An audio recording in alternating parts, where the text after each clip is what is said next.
ऐसा योद्धा था कि जिसे कोई नहीं मार सकता था। बहुत बुद्धिमान था और युद्ध कला में निपुण था। फिर भी कर्ण कैसे मरा, तो चलिए जान लेते हैं। धृतराष्ट्र, पांडु और विदुर के लालन पालन का भार भीष्म के ऊपर था। तीनों पुत्र बड़े होने पर विद्या अध्ययन के लिए भेजे गए। धृतराष्ट्र बल विद्या में, पांडु धनुर्विद्या में तथा विदुर धर्म और नीति में निपुण हुए। युवा होने पर धृतराष्ट्र अंधे होने के कारण राज्य के उत्तराधिकारी न बन सके। विदुर दासीपुत्र थे, इसलिए पांडु को ही हस्तिनापुर का राजा घोषित किया गया। भीष्म ने धृतराष्ट्र का विवाह गांधार की राजकुमारी गांधारी से कर दिया। गांधारी को जब ज्ञात हुआ कि उसका पति अंधा है तो उसने स्वयं अपने आंखों पर पट्टी बांध ली। उन्हीं दिनों यदुवंशी राजा शूरसेन की पोषित कन्या कुंती जब सयासी हुई तो पिता ने उसे घर आए हुए महात्माओं के सेवा में लगा दिया। पिता के अतिथि गृह में जितने भी साधु महात्मा, ऋषि मुनि आदि आते, कुंती उनकी सेवा मन लगाकर करती थी। एक बार वहाँ दुर्वासा ऋषि आकर पहुँचे। कुंती ने उनकी भी मन लगाकर सेवा की।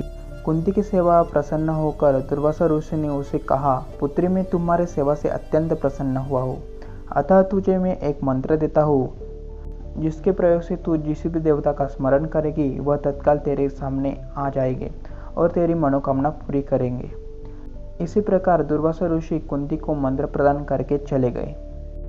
एक दिन कुंती ने उस मंत्र की सत्यता की जांच करने के लिए एकांत स्थान पर बैठकर उस मंत्र का जाप करते हुए सूर्यदेव का स्मरण किया।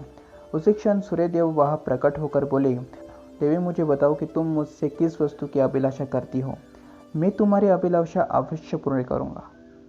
इस पर कुंती ने कहा, हे देव, मुझे आपसे किसी भी प्रकार की अभिलाषा नहीं है। मैंने तो केवल मंत्र की सत्यता परखने के लिए ही उसका जाप किया है। कुंती के इन वचनों को सुनकर सूर्यदेव बोले, हे कुंती, मेरा आना व्यर्थ नहीं जा सकता है। मैं तुम्हें एक अत्यंत पराक्रमी तथा दानशील पुत्र प्रदान करता हूँ। इतना कहकर सूर्यदेव अंतर्ध्यान हो गए। कुंती ने लज्जावश यह बात किसी से नहीं कह सकी। समय आने पर उसके गर्भ से कवच कुंडल धारण किए हुए एक पुत्र उत्पन्न हुआ। कुंती ने उसे एक मंजूषा में रखकर गंगा में बहा दिया। वह बालक बहता हुआ उस स्थान पर पहुंचा जहां धृतराष्ट्र का सारथी अधिरथ अपने अश्व को गंगा नदी में जल पिला रहा था। उसकी दृष्टि कवच कुंडलधारी शिशु पर पड़ी। अधिरथ निसंतान था, इसलिए उसने बालक को अपने छाती से लगा लिया और घर ले जाकर उसे पालने लगा। उस बालक के कान अति सुंदर थे, इसलिए उसका नाम कर्ण रखा गया। कुमार अवस्था से ही कर्ण की रुचि अपने पिता अधिरथ के समान रथ चलाने की बजाय युद्ध कला में अधिक थी। कर्ण और उसके पिता अधिरथ आचार्य द्रोण से मिले, जो कि उस समय युद्ध कला के सर्वश्रेष्ठ आचार्यों में से एक थे। द्रोणाचार्य उस समय कुरु राजकुमारों को शिक्षा दिया करते थे। उन्होंने कर्ण को शिक्षा देने से मना कर दिया क्योंकि कर्ण एक सारथी पुत्र था और द्रोण केवल क्षत्रियों को ही शिक्षा दिया करते थे। द्रोणाचार्य की असम्मति के उपरांत कर्ण ने परशुराम से संपर्क किया, जो कि केवल ब्राह्मणों को ही शिक्षा दिया करते थे। कर्ण ने स्वयं को ब्राह्मण बताकर परशुराम से शिक्षा का आग्रह किया। परशुराम ने कर्ण का आग्रह स्वीकार किया और कर्ण को अपने समान ही युद्ध कला और धनुर्विद्या में निष्णांत किया। कर्ण को उसके गुरु परशुराम और पृथ्वी माता से श्राप मिला था। कर्ण की शिक्षा अपने अंतिम चरण पर थी। एक दोपहर की बात है, गुरु परशुराम कर्ण की जंघा पर सिर रखकर विश्राम कर रहे थे। कुछ देर बाद कहीं से एक बिच्छू आया और उसकी दूसरी जंघा पर काटकर घाव बनाने लगा। गुरु का विश्राम भंग न हो इसलिए कर्ण बिच्छू को दूर न हटाकर उसके डंक को सहता रहा। कुछ देर में गुरुजी की निद्रा टूटी और उन्होंने देखा कि कर्ण के जांघ से बिच्छू बहुत रक्त बहा रहा है। उन्होंने कहा कि केवल किसी क्षत्रिय में ही इतनी सहनशीलता हो सकती है कि वह बिच्छू के डंक को सह ले, न कि किसी ब्राह्मण में।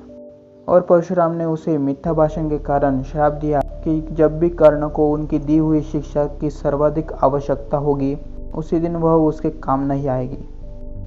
कर्ण, जो कि स्वयं ये नहीं जानता था कि वो किसी धर्म का है, किसी वंश का है, उसने अपने गुरु की क्षमा मांगी और कहा कि उसके स्थान पर यदि कोई शिष्य होता तो वो भी यही करता। यद्यपि कर्ण को क्रोधवश श्राप देने पर उन्हें ग्लानि हुई, पर वे अपने श्राप को वापस नहीं ले सकते थे। तब उन्होंने कर्ण को अपना विजय नामक धनुष प्रदान किया और उसे यह आशीर्वाद दिया कि उसे वह वस्तु मिलेगी जिसे वह सर्वाधिक चाहता है। कुछ लोक कथाओं में माना जाता है कि बिच्छू के रूप में स्वयं इंद्र थे, जो कि उसके वास्तविक क्षत्रिय पहचान को उजागर करना चाहते थे। परशुराम जी के आश्रम से जाने के पश्चात कर्ण कुछ समय भटकता रहा। इसी दौरान वह शब्दभेदी विद्या सीख रहा था। अभ्यास के दौरान उसने एक गाय के बछड़े को कोई वन्य पशु समझकर शब्दभेदी बाण चला दिया और बछड़ा मर गया। तब उस गाय के स्वामी ब्राह्मण ने कर्ण को श्राप दिया कि जिस प्रकार तूने इस असहाय को मारा है, वैसे ही एक दिन वह भी मर जाएगा, जब वह सबसे अधिक असहाय होगा और जब उसका सारा ध्यान अपने शत्रु से कहीं अलग किसी और काम पर होगा। वो देखते हैं अगली वीडियो में। अगला भाग बहुत इंटरेस्टिंग होने वाला है, क्योंकि आगे कर्ण जो कभी मर नहीं सकता था वो कैसे मरा, मैं ये आपको बताने वाला हूँ। इसलिए इस वीडियो को ज़रूर लाइक करना और चैनल को ज़रूर सब्सक्राइब करना और बाजू वाले बेल आइकन को प्रेस करना, क्योंकि हमारा अगला वीडियो आपके पास सबसे पहले आए। तो चलिए मिलते हैं अगली वीडियो में, तब तक नमस्कार।